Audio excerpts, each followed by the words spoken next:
Hey everybody, Jamie here from Full Bench Gaming. Today we have a tabletop game where I take on Bradley Young. He will be playing a Jumpluff, obviously Lost March deck, and I will be playing my standard kind of Zoro Lycanroc deck that I've been playing recently.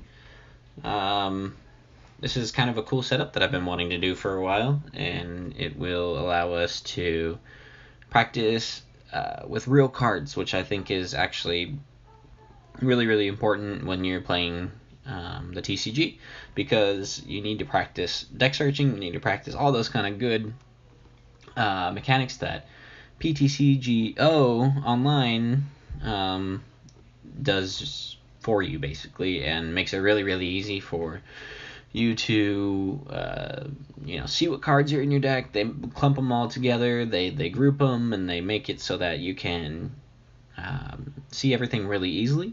Whereas when you're in a real situation, playing deck versus deck against another actual player in real life right in front of you, it is different. It's different, and you can't get that experience any other way than playing with cards. So that's what we're doing here. This is kind of a new thing.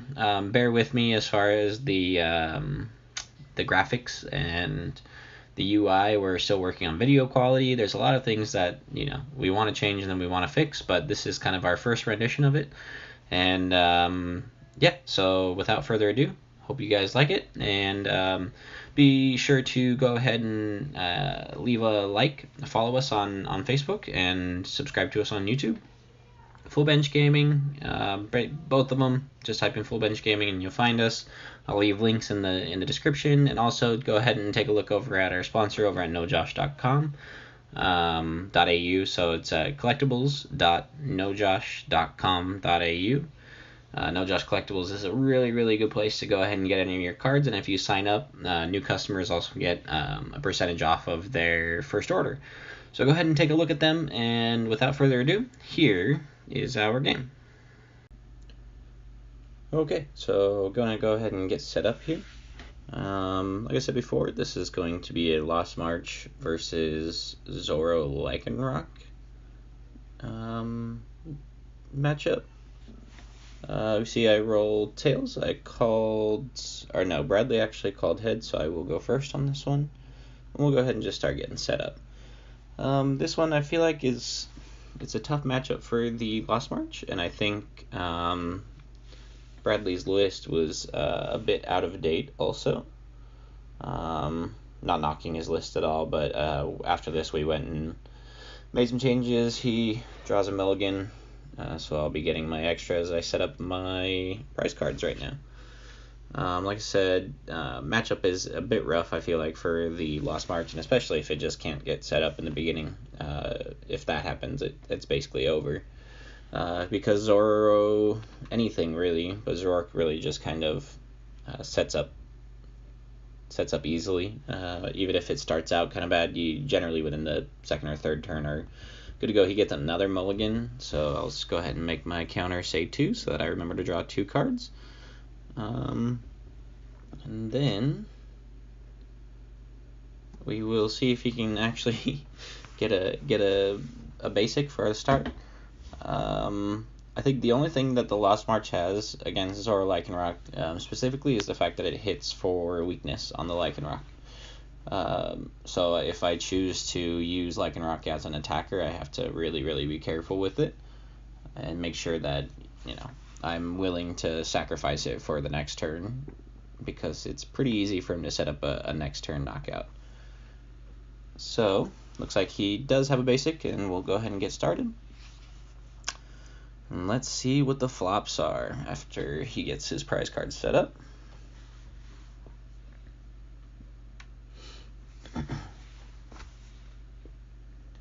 Alright, so we'll go ahead and I'll draw the 2 from a mulligan, and we will see what the flips are.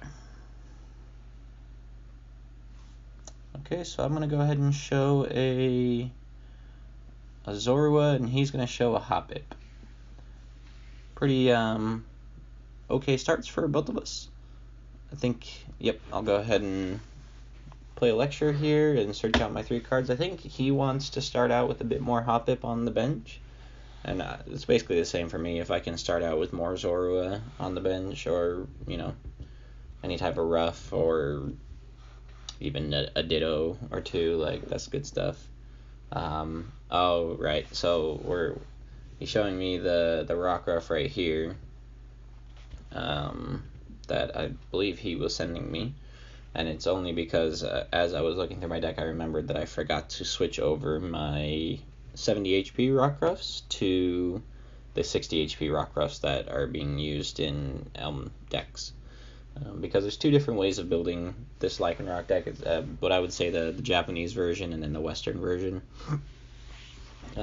Japanese version is Apricorn Maker reliant and uses 4 copies each of Nest Ball, Ultra Ball, and Great Ball. Maybe 3 copies of Great Ball, but it's a very ball-heavy engine. And what that does is it lets you,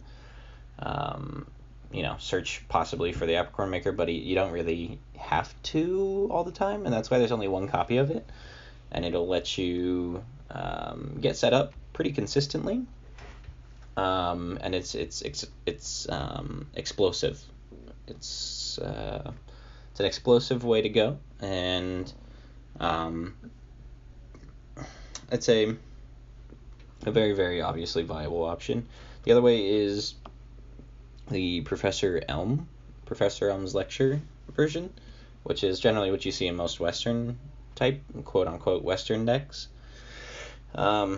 It relies on 3 to 4 copies of the Elm, 4 Ultra Ball, and 2 to 3 Lele usually to just guarantee a setup. And what you're trying to do basically is consistently be able to get your bench out and get Rockruffs and get Zoros on the field so that you're able to set up consistently. So what that does is it kind of gives you the I guess better venue or better way of doing that. And I hear that comparing the 2 lists, it's really is just Elm seems to be the more stable, consistent version, whereas the other one doesn't necessarily set up every single time, but it's explosive when it does, and it really comes out swinging hard. The other option, or the other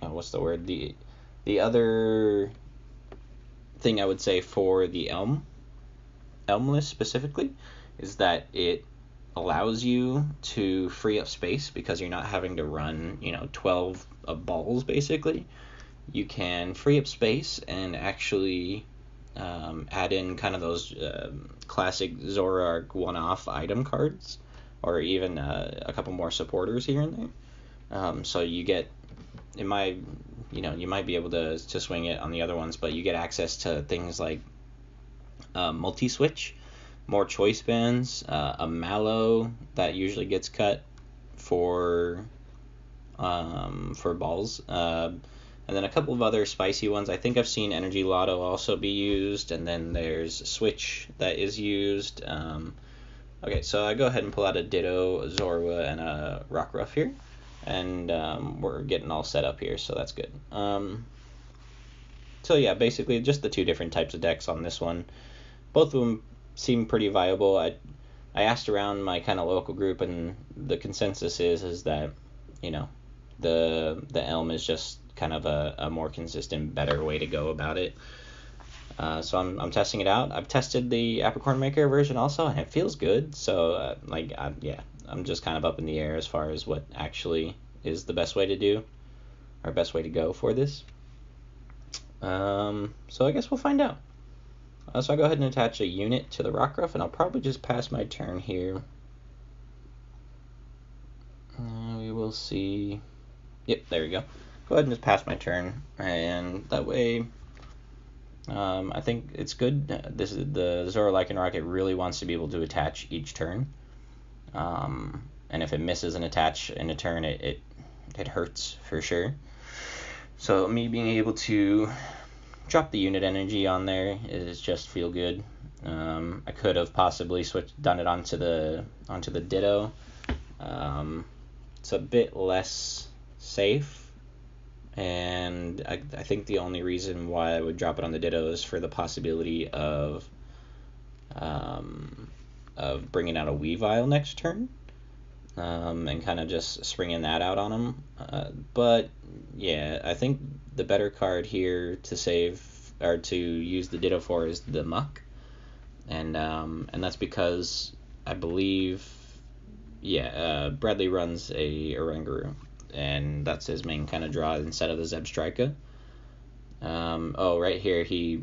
I don't think he necessarily knew exactly what the nest ball does, and I just go ahead and inform him that it's either or, and he goes, oh, yep. So he'll go ahead and put that back into his deck and start shuffling up. Looks like he pulled out the Spinnerack. Interesting little tech. Not 100% sure about its effectiveness. I would probably go with something else, but Bradley seemed like he was pretty convinced about it, and I have seen people run it before. I have seen it as a concept before for the Lost March decks, so test it, man, test it. So let's see what he does next. He's got a Hoppip. He will probably... Okay, so he's going to Lost Mixer. Yep, he's going to put the Spinnerack and the Nat 2 into the Lost Zone, gaining 40 extra damage for his Lost March attacks. Let's see. He's going to Trumbeak, and I'm going to go ahead and show him my card, and I will be looking away as he's the only one that is supposed to see it.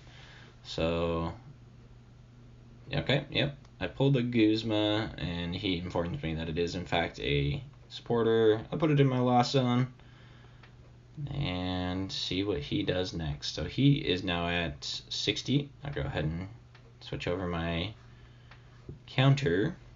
Then he's now at 60 damage for his Lost March attacks. Pretty good.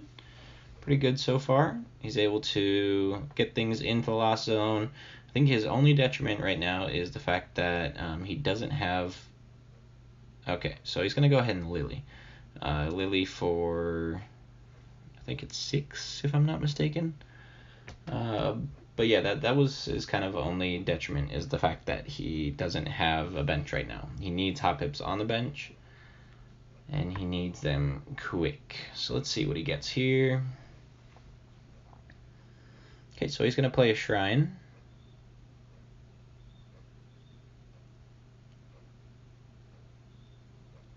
Let's see what he pulled off of Lily. Unfortunately, he's not going to be able to... Okay, so he does get a Hoppip, but he's not going to be able to Lecture just because he had to Lily this turn. He's going to play the Lele. I might have held it myself, especially against a Judge, or a deck that runs a lot of Judge, like ZoroRoc decks usually do. He's going to go ahead and pull the Lecture for next turn. Shuffle up. Let's see what he does next.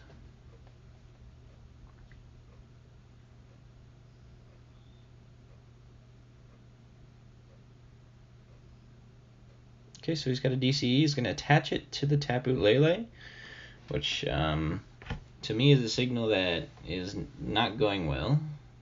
Although, yeah, it's probably fine. If he doesn't have a grass, then yeah, at least he has something to attach to. I might have, tried to put down Natu or something like that, but yeah, no, it's probably the best he could do right there. So I will go ahead and draw for my turn, reminding him to set down the damage on the Lele from the Shrine. I'm going to go ahead and play a Zoro, which is pretty good. And then I'm going to go ahead and evolve to ZoroRoc.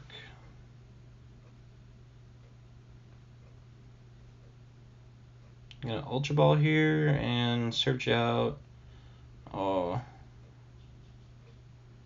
another ZoroRoc, or maybe a Muck.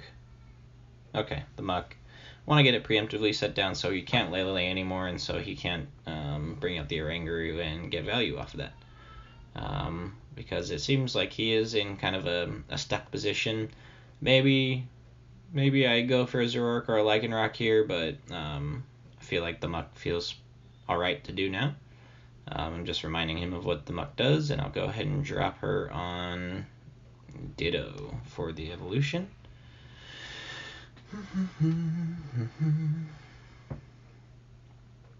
Looks like I attach a DCE, and I'm going to play a Cynthia. So really fire hand, and pretty good turn 2. Drawing my 6 here, and let's see what we got.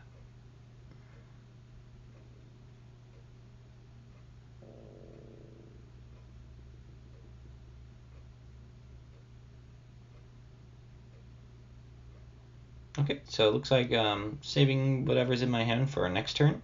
I'll probably just hit for 100, which is definitely knockout. Draw my 1 prize card, and we are good to go. So he's going to promote the Lele here, which is probably his only option. We're going to take over some shrine damage, and then he's going to commence his turn.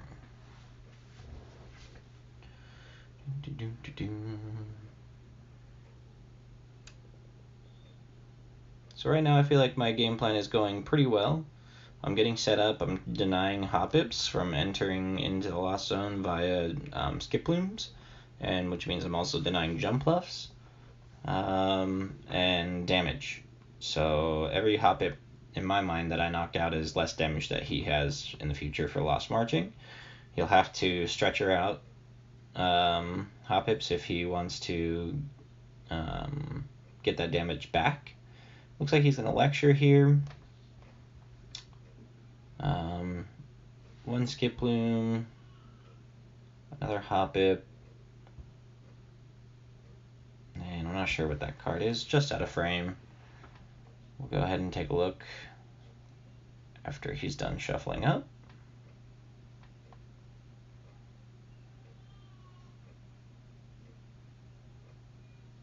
Yep, so there's the Hoppip. He's got the skip plume in his hand. Okay, so he's going to go ahead and evolve, and then Floral Path.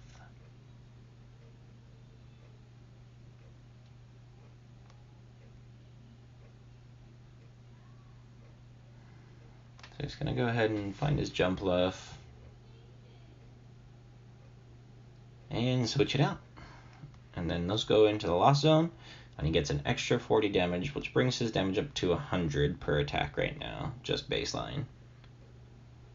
He's got a Grass Energy. I'll go ahead and attach it.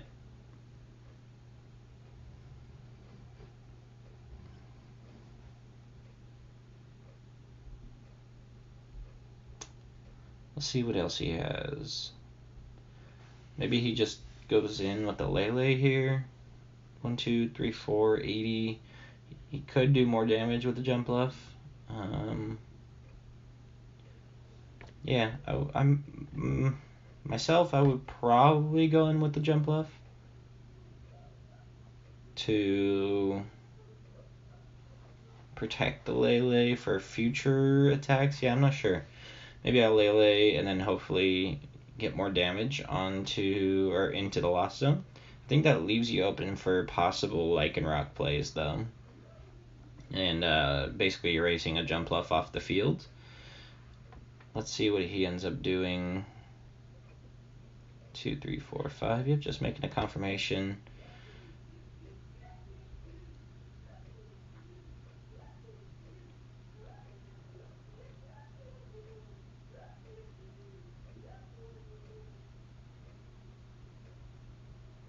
Okay, so it looks like he's going to Energy Drive. He's got a Choice Band, so he'll attach the Choice Band and bring his damage up to 110, which is a good damage amount and a good attack for that turn. And I think he definitely, by doing that, signals that he's committing to attacking with the Lele, or else he would have attached the Choice Band over to the jump bluff. So let's see. Yep, so he announces Energy Drive, and I put the damage on, and then it also adds damage for the Shrine. He ticks over his, and then I draw for my turn.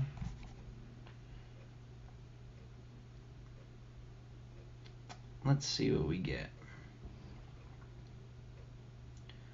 So I get another Rockruff. Oh, that was my other Rockruff. And I just did not change it because I believe it was my prize card, and I just forgot to change it over to the 60 HP instead of the 70. So, for all intents and purposes, that is a 60. I'll go ahead and trade away a Lecture.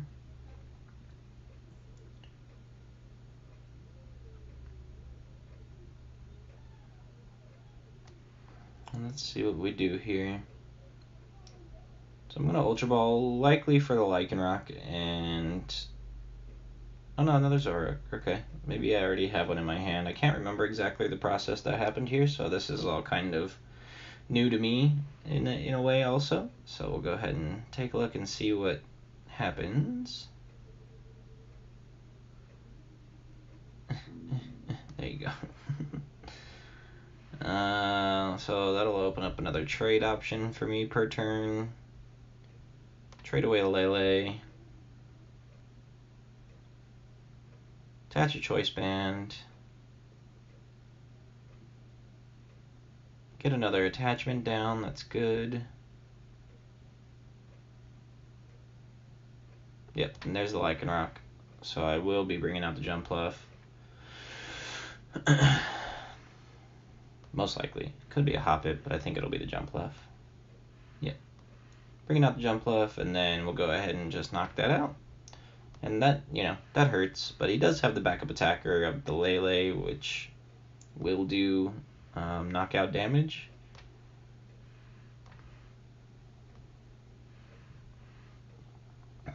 So let's see what his next move is. We go ahead and take over Shrine damage, and he starts his turn.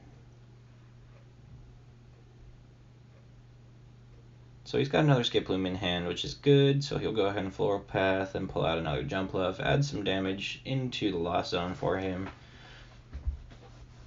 And we'll see what he does with that. I reckon he attacks again with the Lele,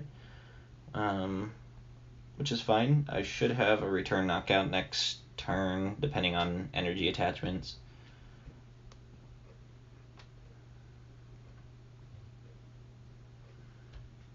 So let's see. This is kind of one of those he tries to Shrine on top of his Shrine, and I just inform him that you can't do that, and he go ahead and throws it back into his hand.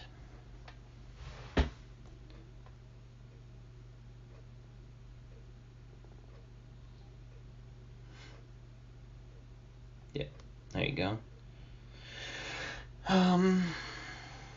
And he's probably doing that because, yep, he's wanting to Lily, which is understandable, trying to get that value, but already he'll draw, I think, 3, yeah. So not the best Lily in the entire world, but doable for sure. He's going to go ahead and Ultra Ball for something. Let's see what he Ultra Balls for.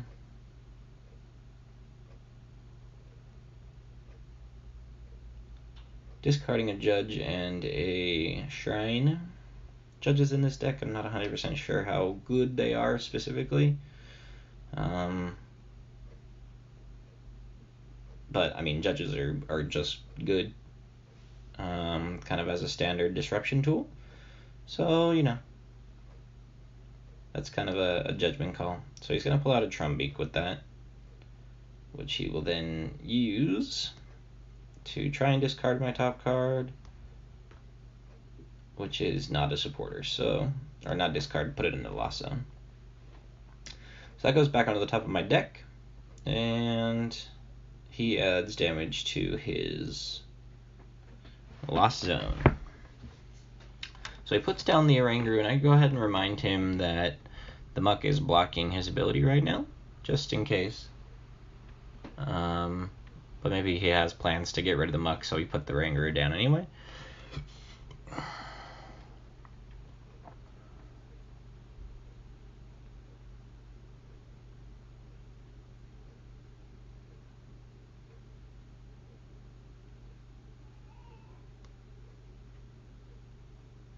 Okay, so he's just going to go ahead and Energy Drive for knockout, which brings his prizes down to 4 left. take over some shrine damage, and then figure out what we promote here.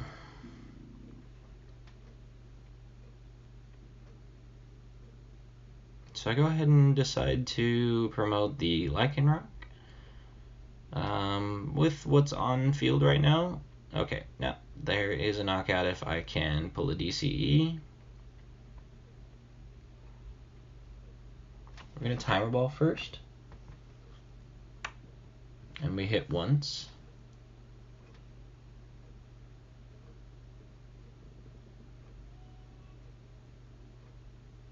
For a ZoroRoc, which is fine. Just getting our trade power back after losing one last turn.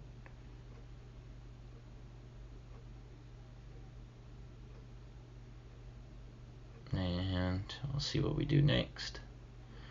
Trade a switch.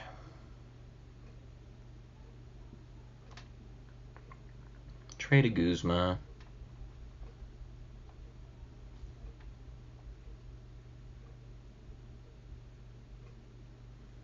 Drop the Vulpix. And attach a DC.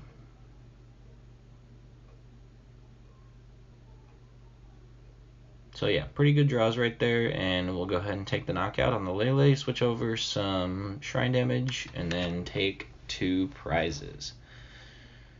So right now our kind of prize line is doing well, and we see the end in sight. So he does have the jump buff up with enough damage to do a return KO onto my Lycanroc. But I feel like I'm in a safe enough spot to where I can kind of sack a Lycanroc and then pull up the ZoroRoc next turn. Might have been the proper play to actually put the ZoroRoc up instead of the Lycanroc, because if I was fishing for a double colorless anyway, it probably would have been safer to attach it to the ZoroRoc and then attack with it so that I could get the knockout on the Lele and be safe from the return KO next turn. So that was probably a bit of a misplay on my part. But at this point, I think I'm pretty well ahead enough to be able to do that kind of thing and not get punished too hard first. So he's going to look for another Trumbeak. Valuing the disruption, the slight disruption, and the extra damage over other possibilities. So let's see, and he finds a Matlow, which is a pretty good hit for him.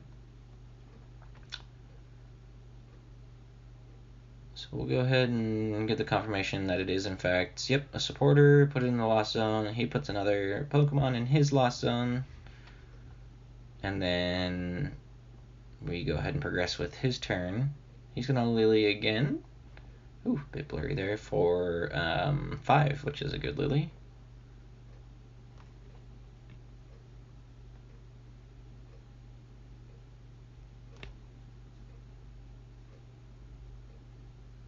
So he found a grass, which he will attach and get a knockout.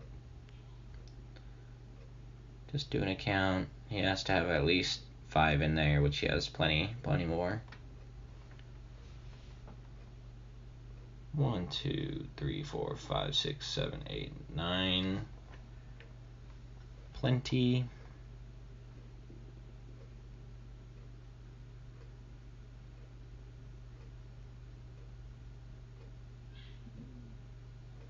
Okay, so he's going to go ahead and announce Lost March and bring me down to 2 prize cards for him, 2 prize cards for me.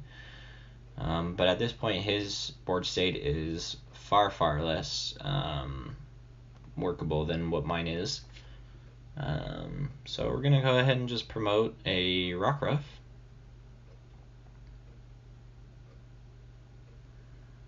Attach a DC to it. We're going to rescue Stretcher for the Lycanroc, which I will then not use my Bloodthirsty Eyes. Get the knockout with that. Don't even bother trading, which I probably should have done, but the line was just there and I was just kind of trying to get through it. And then I reckon he scoops after this draw.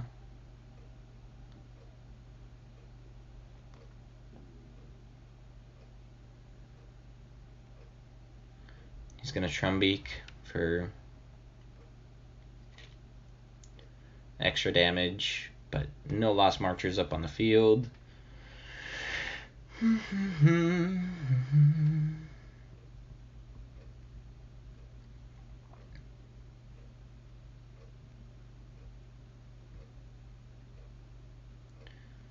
Yep, so he's going to go ahead and scoop here. Okay, there we go. Then we're going to go ahead and get set up for the next game.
Okay, so next game is about to start. Bradley will be going first on this one. Looks like we both have our basics ready to go. Last game was pretty heavily favored in my side. I got set up pretty well, nice and consistent setup, whereas he struggled a bit. So hopefully he can get a little bit more off on this one. I start with a Lele, which is not ideal, and he starts with a Hoppip. So let's see what he can do.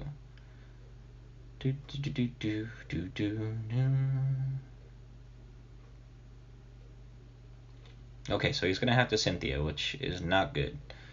It means that he had a pretty bad hand and no lectures in it.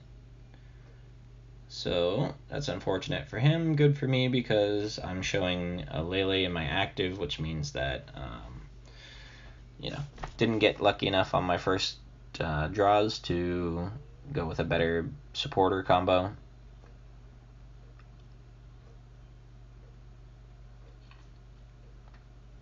Okay, so he drew another Hoppip. If I'm not mistaken, he decided to go with a 2-2 split on the Hoppips, and I think he did switch that over after after we finish up these games. Just a bit safer. 30 HP Hoppips compared to 40 is Buzzwole, one hit knockout or spread damage knockout compared to two jet punches to knock that out. So I go ahead and attach a DCE to this Lele, which is great because I can knock out Hoppip this turn.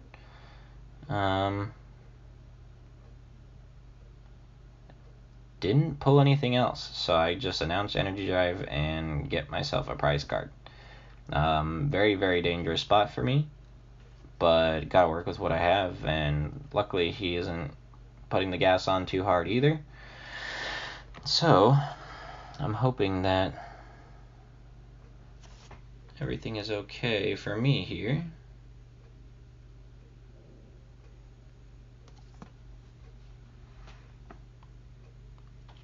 he go ahead and lectures.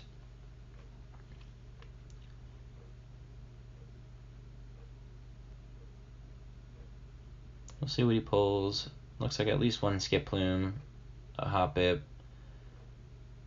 and maybe another Skip Plume for next turn. So he's going to go ahead and just search for the Jumpluff right now.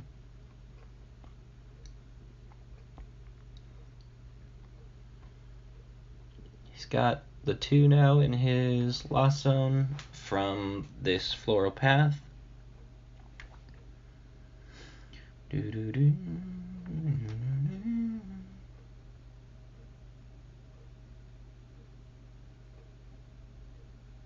Okay.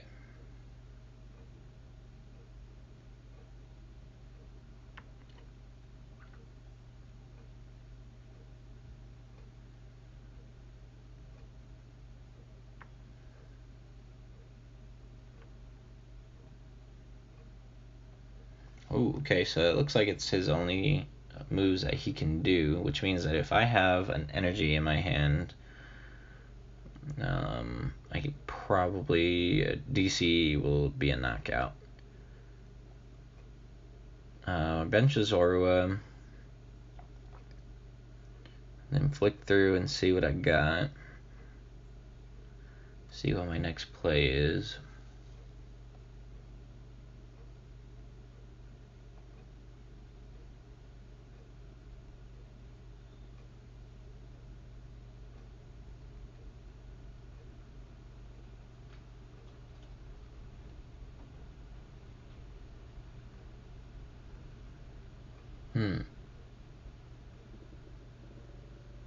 Really taking a while to think this one out. Wonder what's in my hand that I'm thinking of.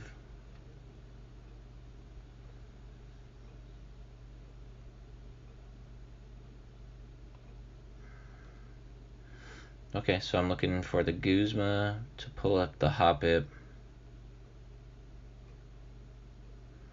I do remember this one. I had the Guzma in my hand and was going to use it to just draw the Hoppip up without having to switch mine, but for some reason I benched the Zorua before, which was definitely a misplay, but luckily I had the switch in my hand. I think it might have been my prize card. Luckily I had that to where I could make up for that and knock out the Hoppip, because we don't want that extra damage right now. Really all he's doing is 40 with a damage attachment onto the Jumpluff. And it puts him in range for me being able to knock him out with a single energy attach, whether it be a DCE or a unit energy, which is good. And as his board state is right now, if I do that, I win. So he will have to bench something. I think he does. Is that a choice band? So he's got 70 damage potential.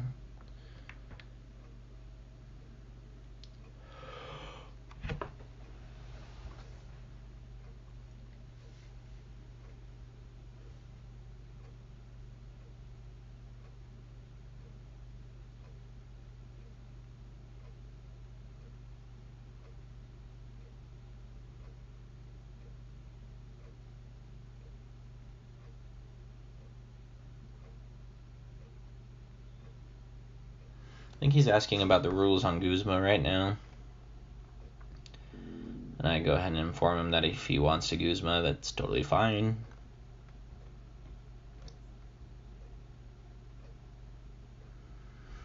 Yeah, so we just go ahead and Cynthia, because I feel like he didn't have anything in his hand and was thinking about Guzmaing to try and get the knockout on the Zoro, but did not want to risk the donk in response. So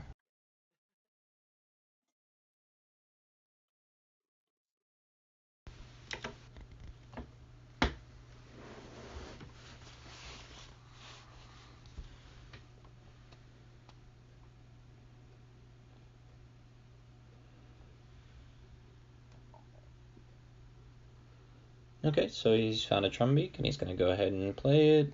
I have a Rock Growth there, so that will go back onto the top of my deck. looks like it's going to be a bit of a rough one for him. Okay, he does have the Lele, so that prevents the automatic loss from this knockout. And, you know, it's just really, really fortunate that he is kind of going through this rough patch, because, oh man, my board state is not good, and it really just all kind of depended on the fact that I did start the Lele, but I got to attach the DCE to it.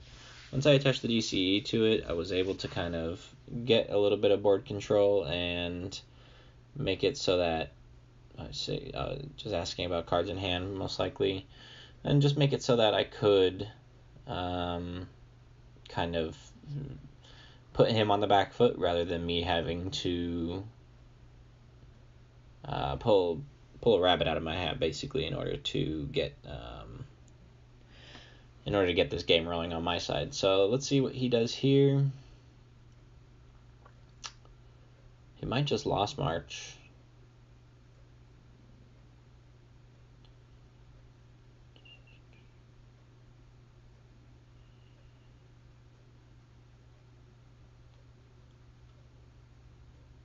So he's got 60 damage in the Lost Zone for me. I think he might have attached a Choice Band. I can't remember. No, it looks like he just does the 60.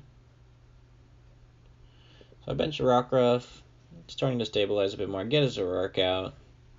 Another Zorua. I'm pretty well stabilized now compared to his board state. I'm going to trade away Devoured Field. 1, 2.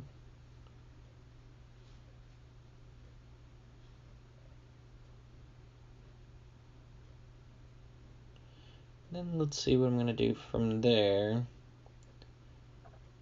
I think I'm pondering whether or not... Okay, so I have the Kukui, which means that I do have Knockout.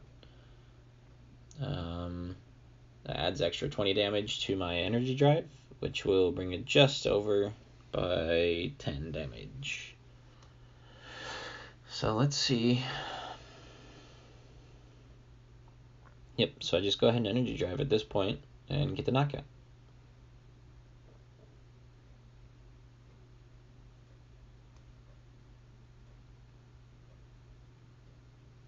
So he's going to Trumbeak again, throw a little bit of damage into the Lost Zone. He does catch my Judge, so that'll go into the Lost Zone.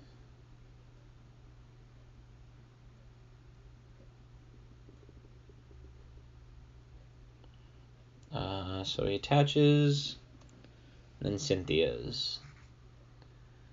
And same thing, he's just looking for things to put on his bench. Right now, he's in a real rough spot. Probably non-recoverable as far as the Lost March deck goes. Maybe another deck, would have been able to recover a bit from here, but man, he's got a lot of steps to go and a lot of turns, and I only have 3 more prizes left. So, let's see what he gets off of this.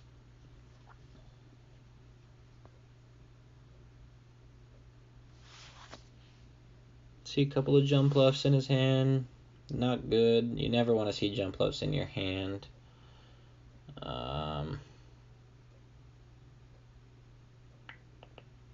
What does he do? What does he do? At this point, okay, he puts down another Lele, and he'll search for a supporter for next turn.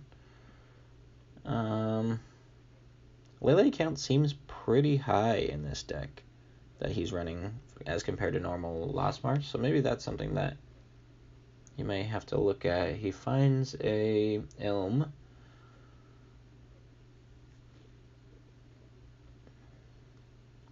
Won't be able to play it this turn, but he'll have it for next turn. I believe that's a Shrine of Punishment.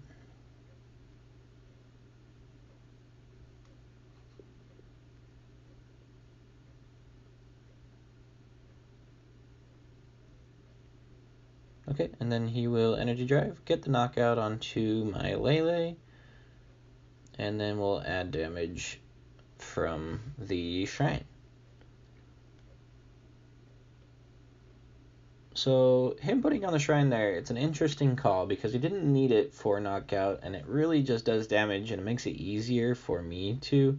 Yep. So this is what happens here.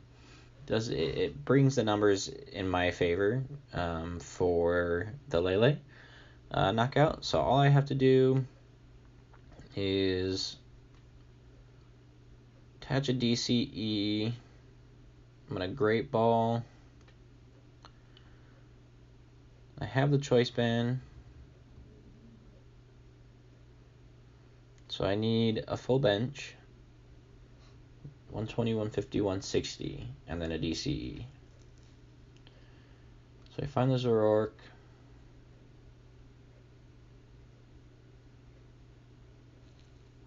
Let's see if I can get the bench out for this attack.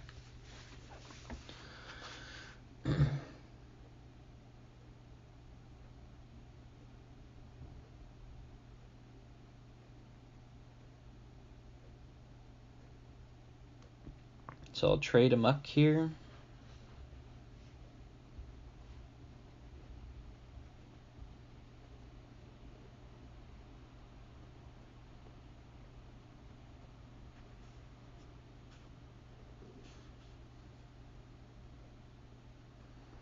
And trade an Ultra Ball.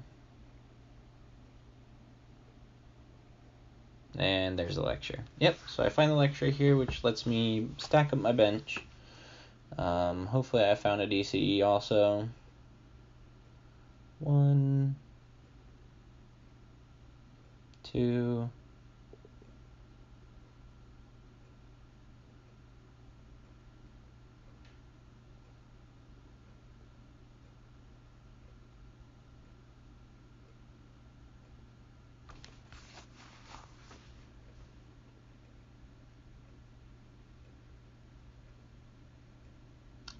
I think he asks here about the Ditto specifically. I don't think he's seen much of it, and asked why I run it in this, and I'm explaining the Ditto and how versatile it is. And then I'll probably just pull out my last card here.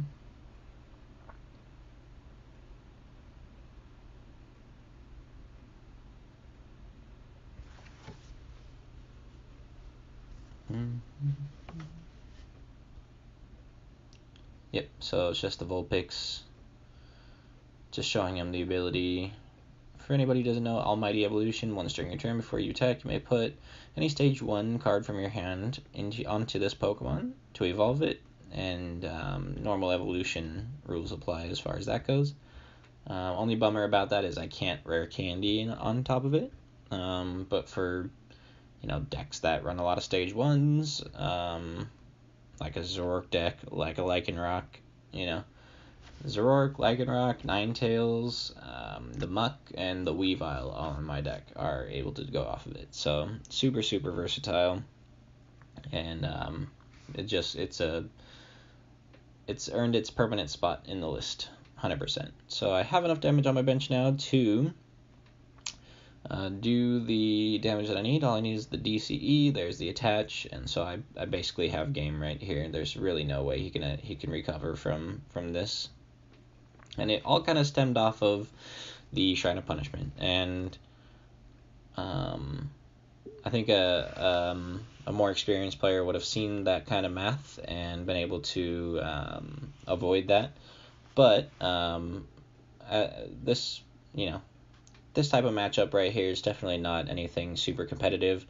I pointed out the fact that the damage was the deciding factor on that to Bradley, so he's learning, and I'm learning also at the same time. So it's really nothing that anybody should feel bad about. It's just the way that you learn Pokemon is through repetition and through mistakes happening and you learning from those mistakes. So that's really kind of all that's gone down here. If I was him, I'd probably scoop, and I think he does scoop here pretty soon. Especially, yeah, there's the scoop right there. He shows me the hand, says, I got nothing. He could have played the lecture and maybe, let's see, 150. He literally, if he doesn't switch out of the active, yeah, there's nothing he can do. So yep, noticing that, he goes ahead and scoops up, and that's going to be the end of this one right here. So I go ahead and take it 2-0. Thank you very much to Bradley for trying this out with me and playing with me. It really was kind of a test out and see how it goes type of thing, and yeah, it really just came down to just seeing how it went, and I think it turned out pretty cool. I think the concept on it, we're going to clean up the graphics a little bit, but just for now, I think the concept is really cool, and the practice that you get out of it is really top end and can be expanded to a lot of different people. We can feature a bunch of different people onto this channel. We'll try and do best of 3s at minimum, and maybe even more, especially when new sets come out and testing is necessary and you can't really test on PTCGO, so we'll do proxies and just get a lot of testing in on new possible decks in the future. So thanks again for hanging out with us, guys. Please make sure you go ahead and check out our sponsor over at No Josh Collectibles.